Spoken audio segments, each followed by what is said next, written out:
dalam tempoh 2 minggu mari balik kepada saya dengan cadangan bagaimana nak turunkan kadar elektrik supaya saya boleh umum kepada negara dalam tempoh 1 bulan kadar elektrik negara turun.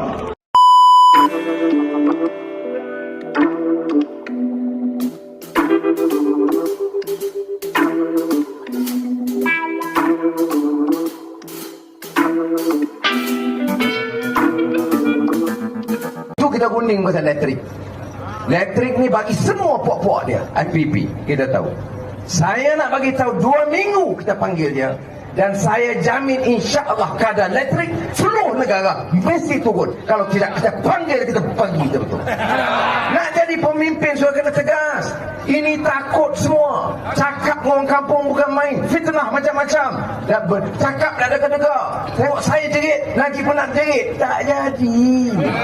Bagi sebulan kita panggil tukar-tukar, kita suruh arah dia, kamu untung ambil dah tak apa, tapi kamu kena turunkan harga elektrik supaya rakyat bayar tak mahal macam sekarang. Saya dalam elektrik ini yang saya nak buat, saya nak panggil dia, nak panggil dia minum teh. Pak syarikat ni panggil bagi minum teh. Dia bercakap, kita dah jaya lah dulu kan, insya-Allah. Kemudian saya kata, nak minum teh. Kemudian saya kata bagi agreement ini yang saya suruh tadi, give them the agreement.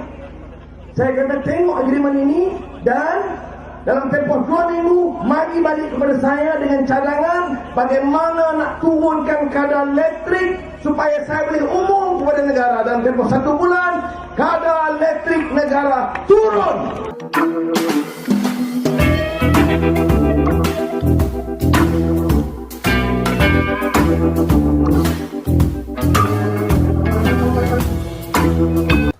Jangan anggap rakyat ini bodoh.